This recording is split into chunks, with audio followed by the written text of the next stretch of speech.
sur la ressourcerie de l'écrivain. C'est une nouvelle petite vidéo sur le 3e tome de Percy Jackson, Le sort du Titan, que je viens de finir de lire hier. Donc là on est dimanche 3 septembre et ça va être, cette vidéo sera donc diffusée vers la mi-septembre, je pense, à vue de nez. Donc c'est une lecture que je continue à franchement vraiment apprécier et c'est...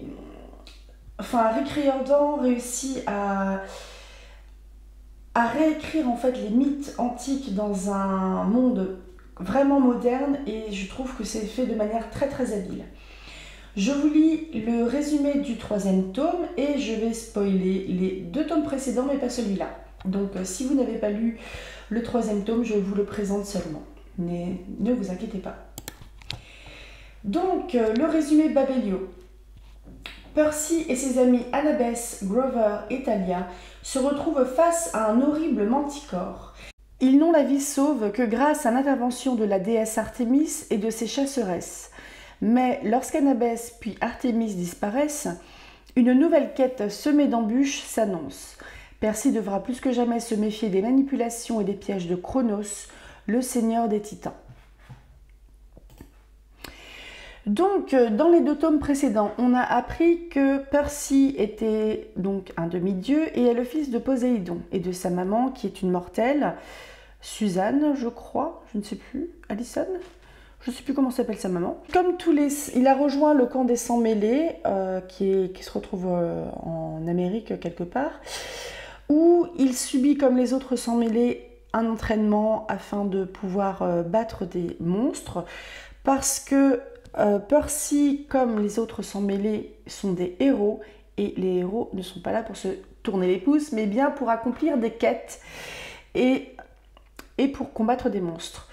Je vais vous lire quelques petites citations qui sont extraites du sort du Titan et qui ne vont pas forcément être spoilantes.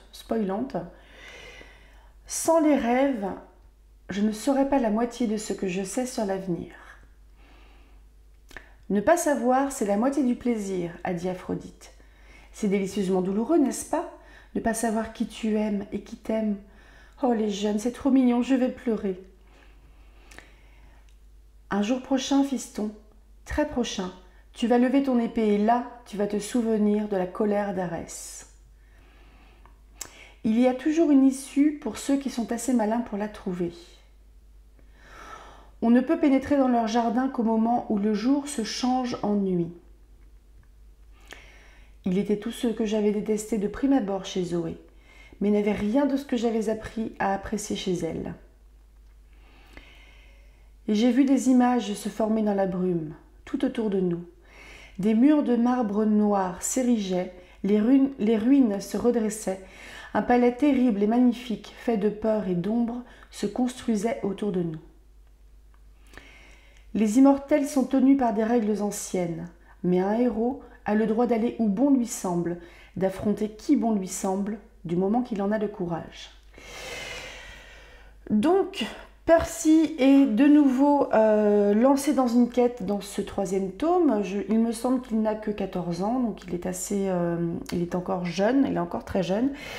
Il y a de nouveau une prophétie qui a été édictée, qui a été dite et qui peut concerner Percy ou Thalia, parce que Thalia qui est la fille de Zeus et qui avait été changée en arbre par Zeus parce qu'elle allait mourir et qui servait de protection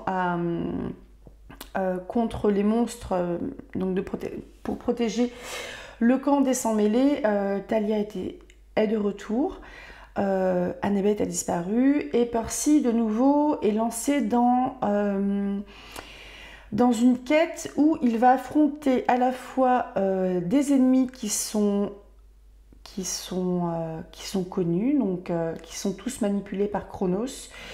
Il y a des légions donc des légions dans le sens il y a beaucoup de monstres qui sont présents. Et dans cet univers, le truc qui est très intéressant, c'est que les monstres, en fait, un héros peut tuer les monstres, ça, il n'y a pas de souci.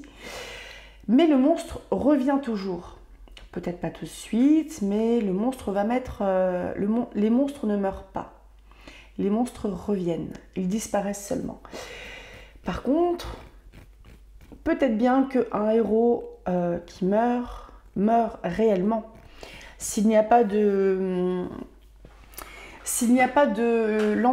l'entremise d'un dieu pour un petit peu balancer la tendance, un héros qui meurt vraiment. Et Percy va rencontrer de nouveaux dieux. Il y a certains qu'il avait déjà vus comme Aphrodite, Arès. Il y a une scène qui est très très fun avec Apollon Italia notamment. On a toujours un peu en filigrane la quête de Grover, qui est de retrouver le dieu Pan. Donc c'est une quête que tous les satyres ont envie en fait d'accomplir depuis 2000 ans parce que Pan a disparu. Et il y a vraiment en fait plusieurs... il y a l'histoire de Percy, il y a l'histoire d'Annabeth, on en apprend un peu plus sur Annabeth. On en apprend plus sur Thalia aussi. Il y a des dieux, des déesses qui peuvent faire franchement flipper. Là, je pense notamment à Athéna. Et du coup, Rick Riordan va encore ici, dans le sort du Titan, brasser de nouveaux mythes, faire intervenir de nouveaux noms qui nous sont familiers.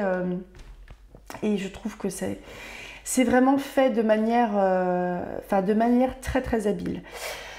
Dans le sort du Titan, on est toujours bien sur de la littérature jeunesse avec de l'humour qui est toujours aussi en filigrane, parce que Percy il est comme ça. Et Percy c'est quelqu'un qui est toujours aussi positif, qui est toujours aussi courageux, qui va de l'avant, qui, je trouve, dans ce tome-là, il assume de plus en plus son côté héros.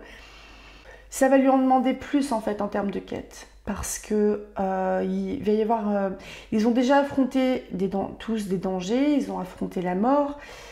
Je trouve que le niveau de danger a vraiment augmenté parce que la menace de Chronos, qui repose normalement dans le Tartare et qui a été, dont le corps a été coupé en morceaux, la menace de Chronos se fait de plus en plus palpable parce qu'il y a de plus en plus d'ennemis, parce que il arrive à retourner un petit peu certains dieux, certains héros, certaines créatures, et il devient de plus en plus tangible. Donc ce que j'ai dans l'idée en fait, c'est que dans les deux romans qui suivent, donc le 4 et le 5, comment ils s'appellent d'ailleurs ces romans? Donc il y a la bataille du labyrinthe et le dernier Olympien. Je pense que Chronos va réussir à récupérer un corps. Ça sera une espèce de boss final. Et je trouve ça vraiment bien fait. Ça me rappelle en fait un petit peu le personnage de Chronos aussi dans l'Or Olympus. Parce que le personnage de Chronos, on est vraiment sur un titan qui est peut-être même plus puissant que les dieux, qui est beaucoup plus ancien, qui est beaucoup plus sombre. Enfin, on est vraiment sur un peu de la sauvagerie, je trouve, chez Chronos. Donc Chronos, faut pas l'oublier que dans la mythologie grecque, il y avait une prophétie qui disait qu'un de ses enfants le renverserait en fait et prendrait sa place. Ce qui fait qu'il a dévoré ses enfants. Qui ont été enfermés en fait dans son ventre pendant des années, jusqu'à ce que Rhea, si je ne me trompe pas, donc une titane, donc son épouse et sa sœur, lui donne une pierre à avaler en le faisant passer pour son dernier né, Zeus. Et Zeus, quand il va grandir, en fait, une de ses premières tâches sera de tuer Chronos et de libérer ses frères et sœurs. Et je trouve on est encore vraiment là-dedans. Et je trouve aussi que là, Rick Riordan, il commence à semer des petites choses, parce qu'à mon avis, il y a des personnages qu'on a juste vus et qu'on va revoir assez rapidement, parce que notamment, donc on continue encore à voyager dans différents endroits des États-Unis, et Percy rencontre une mortelle qui le voit tel qu'il est, c'est-à-dire pas un petit gamin qui tient un stylo bic, mais un héros qui tient une épée, qui tient Turbulence. Et à mon avis, cette petite bonne femme, cette petite ado, là, on va la revoir. Et je trouve que c'est toujours aussi... c'est un tome qui s'est un peu assombri par rapport au tome précédent, bien que l'humour soit encore présent, parce que donc, la menace est plus importante, parce qu'il y a les premières pertes, parce que c'est une vraie guerre et que ça rigole pas au final.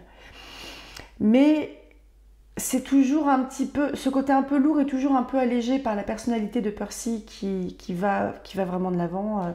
Je ne fais que me répéter. Et franchement, j'aime beaucoup.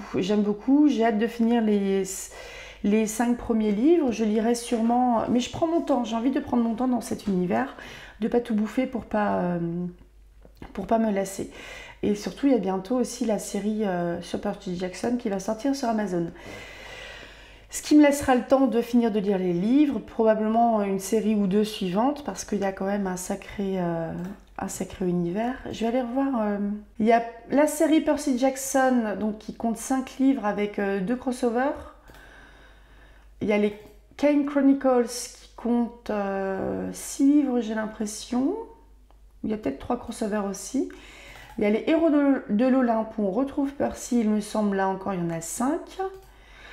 Il y a la série Magnus Chase et les Dieux d'Asgard où il y en a 3. Et enfin les Travaux d'Apollon où il y en a 5 aussi. Et il y en a un qui vient ou qui vient de sortir ou qui va pas tarder à sortir.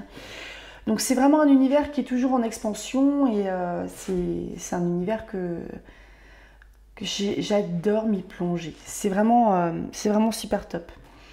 C'est vraiment top. Donc je vous conseille très très fort de lire les Percy Jackson parce que ça se lit vraiment... C'est une lecture qui est aisée pour une adulte parce que c'est la littérature jeunesse. Il y a vraiment, je trouve que l'écriture s'est améliorée. Je vous avais dit dans le tout premier roman, les quelques premiers chapitres, je trouvais ça un peu trop enfantin. Mais là, ça prend de la maturité, l'écriture est plus jolie et puis c'est haletant en fait. Les héros n'ont pas le temps de respirer. En même temps, ils sont tous hyperactifs, ils sont tous 10, etc. Ils ont tous des fêlures et ça, je trouve que c'est top. Et Rick Riordan continue à exploiter en fait le côté hyperactif et multi-10. Et je trouve qu'en fait, il rend vraiment hommage à ces enfants-là. Et c'est vraiment top en fait de mettre ainsi en valeur des handicaps entre guillemets qui peuvent freiner l'apprentissage, freiner éventuellement l'entrée en milieu professionnel, enfin qui compliquent la vie. Et je trouve que c'est un très très bel hommage. Franchement, bravo. Bravo, bravo. Donc, je continuerai tranquillement à ma lecture. Je lâcherai une petite vidéo de temps en temps. Et quand j'aurai fini les 5 premiers tomes, j'irai creuser en fait dans cet univers. Parce que pour moi, on est vraiment sur de l'urban fantasy. À savoir que, comme pour Harry Potter ou American Gods, c'est un univers fantasy qui coexiste avec notre univers urbain, entre guillemets, notre univers à nous, moderne, avec des lois qui changent. Et je trouve que c'est vraiment